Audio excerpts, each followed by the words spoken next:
Assalamualaikum warahmatullahi wabarakatuh. Selamat pagi anak-anak, bagaimana kabarnya hari ini?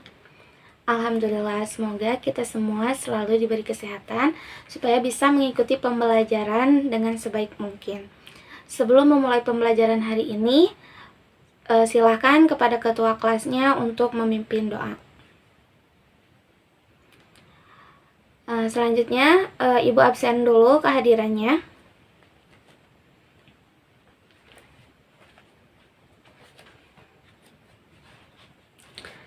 Adam Dwi Alfansyah, Aisyah Wijaya Sarifatun Najwa, Alamsyah Syah Putra, Ciko Rizkil Hidayat, Hanisa Rahim, Jenny Jainal Mukarom,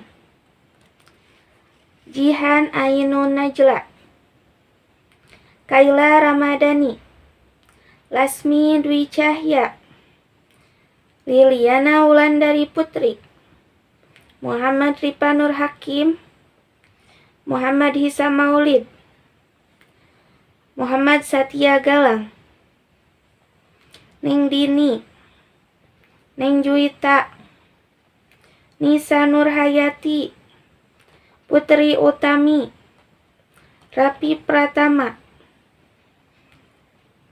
Saila Puspita. Alhamdulillah kehadiran hari ini lengkap, semuanya ada 20 murid. Nah, pada pembelajaran kali ini kita akan melanjutkan pembelajaran tentang Kingdom Plantae, yang mana pada pertemuan sebelumnya telah dibahas bahwa Kingdom Plantae itu adalah tumbuhan yang memiliki ciri-ciri apa saja. Apakah masih ada yang ingat tentang pertemuan kemarin? Ya, Adam Dwi Alfansyah? Ya, betul sekali bahwa tumbuhan itu memiliki ciri-ciri. Yang pertama itu mempunyai sel eukariotik. Terus, ya betul sekali, mempunyai cadangan makanan. Terus bersifat autotrof atau bisa menghasilkan makanan sendiri. Terus juga mempunyai klorofil sehingga bisa berfotosintesis dan tadi bisa menghasilkan makanan sendiri, juga bisa menyimpan cadangan makanan. Terus apalagi setelah itu memiliki struktur akar, batang, dan daun. Ya, betul sekali Ning Juwita. Nah, apalagi? Ya, bersifat multiseluler dan memiliki dinding sel selulosa. Nah, dalam Kingdom Plantae ini ada berapa saja jenisnya? Ada apa saja jenisnya? Ya, ada 3. Yang pertama ada Bryophyta atau tumbuhan lumut. Yang kedua ada Pteridophyta atau tumbuhan paku. Nah, pada pembahasan kali ini kita akan belajar tentang Spermatophyta. Apa itu Spermatophyta? Apakah ada yang sudah tahu? Sebelum Ibu menjelaskan selanjutnya. Iya, betul sekali. Tumbuhan berbiji ya. Jadi Spermatophyta itu adalah tumbuhan berbiji. Tapi ada 2. Ada tumbuhan berbiji tertutup atau Angiospermae, dan ada tumbuhan berbiji terbuka atau Gymnospermae. Nah, apa saja sih ciri-ciri dari Spermatophyta ini atau tumbuhan berbiji itu? Nah, ada 6 ya ciri-ciri dari Spermatophyta ini. Yang pertama yaitu menghasilkan biji sebagai alat perkembangbiakan ya. Terus yang kedua kelompok Chromatophyta. Yang ketiga itu memiliki alat kelamin yang jelas sehingga bisa menghasilkan embrio.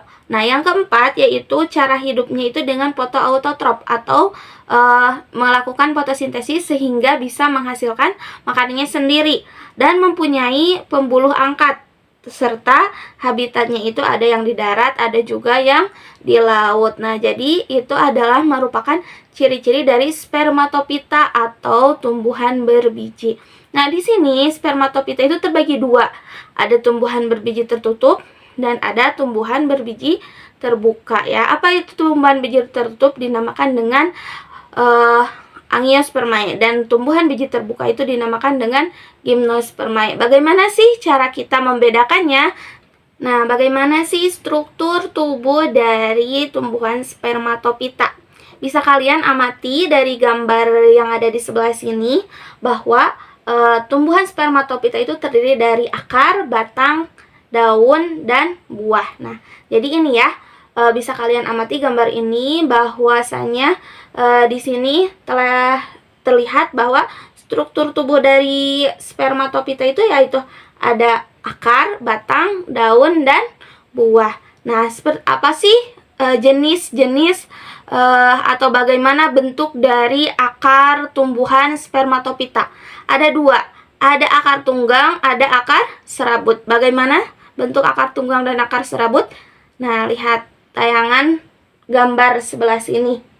Nah, sudah terlihat. Nah, di sini ada gambar akar tunggang, ada pula gambar akar serabut. Nah, jadi spermatopita itu memiliki dua bentuk akar. Ada yang berbentuk akar tunggang, ada juga yang berbentuk akar serabut. Sejauh ini ya, ada yang mau ditanyakan tentang tumbuhan spermatopita. Tadi sudah dibahas ciri-ciri tumbuhan spermatopita itu ada apa saja. Terus spermatopita terbagi berapa dan bentuk akarnya itu seperti apa.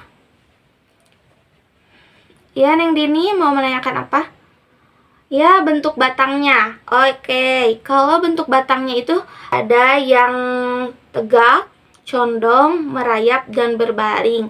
Terus, akar dan batang ini sudah mengalami diferensiasi, sehingga di dalamnya itu terdapat phloem, xilem, terus cortex gitu. Jadi, sudah mengalami diferensiasi dari bentuk-bentuk akar dan bentuk batang pada tumbuhan spermatopita ini. Ada yang mau bertanya lagi? Ya, Rapi, silakan. Iya, kalau bentuk daunnya itu sama beragam ya, mulai dari bentuk daunnya, terus bentuk tulang daunnya. Ya, Galang? Iya, sama. Daunnya juga sudah mengalami diferensiasi, sehingga apa? Sehingga memiliki jaringan epidermis, mesofil. Dan mesofil itu terdiri dari jaringan tiang serta jaringan bunga matang gitu. Jadi itu akar, batang, dan daun dari tumbuhan spermatopita itu semuanya telah mengalami diferensiasi gitu ya.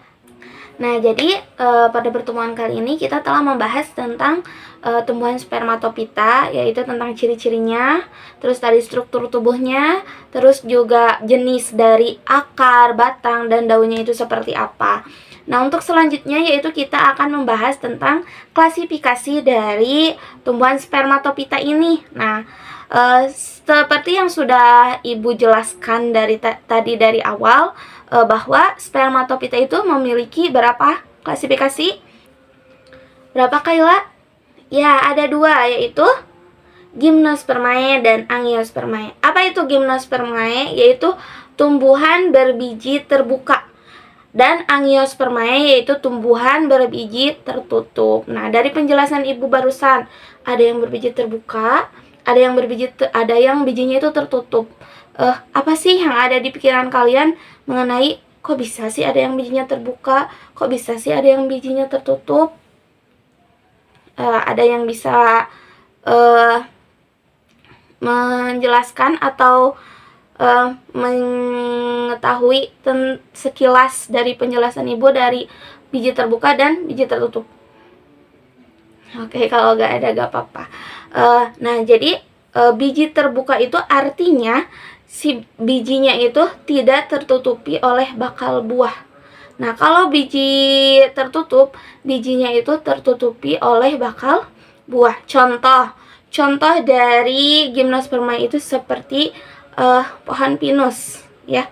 Itu kan pinus bijinya terbuka ya. Terus kalau dari Angiospermae itu contohnya misalnya yang terdapat dalam buah-buahan seperti rambutan, bijinya kan ditutupi oleh bakal buah. Nah, seperti itu ya. Jadi itu bedanya antara Gymnospermae dan Angiospermae secara garis besarnya. Kalau Gymnospermae bijinya itu terbuka, tidak tertutupi oleh bakal buah. Sedangkan kalau Angiospermae itu bijinya tertutupi oleh bakal buah ya.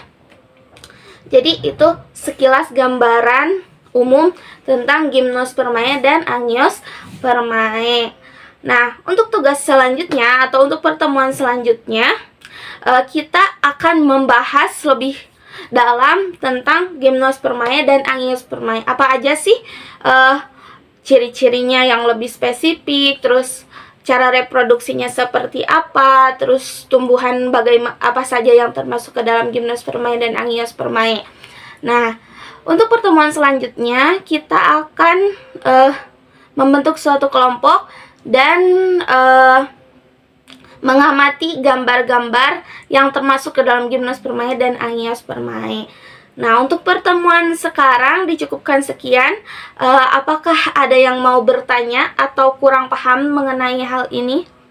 Mengenai pembelajaran hari ini? Alhamdulillah kalau semuanya sudah paham ya. Jadi ditekankan kembali bahwa klasifikasi yang ketiga dari Kingdom Plantae atau tumbuhan itu adalah spermatophyta atau tumbuhan berbiji ya. Tumbuhan berbiji itu terbagi dua.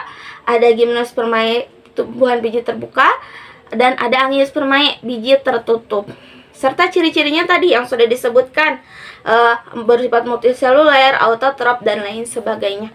Semoga pembelajaran hari ini bisa membuka wawasan kalian lebih luas lagi, membuka rasa penasaran kalian lebih dalam lagi, sehingga tidak hanya dicukupkan di sini kalian belajar, tetapi di rumah juga bisa searching-searching lagi, baik itu YouTube, tutor YouTube, atau googling, atau baca-baca buku kembali mengenai Kingdom Plantae, terutama dalam pertemuan selanjutnya kita akan mengadakan diskusi kelompok tentang yang mana termasuk tumbuhan gimnospermae, mana tumbuhan angiospermae, dan apa saja manfaat dalam kehidupan kita gitu. Nah, untuk pertemuan kali ini dicukupkan sekian. Mohon maaf atas segala kekurangan Ibu. Tetap semangat belajar. Semoga minggu depan di pertemuan selanjutnya kita bisa belajar kembali bersama-sama dan kehadirannya full kembali gitu ya. Tetap semangat. Oke, silakan KM untuk menutup pembelajaran hari ini dengan doa. Ya, baik, dicukupkan sekian. Terima kasih. Jangan lupa untuk tetap semangat belajar. Wassalamualaikum warahmatullahi wabarakatuh.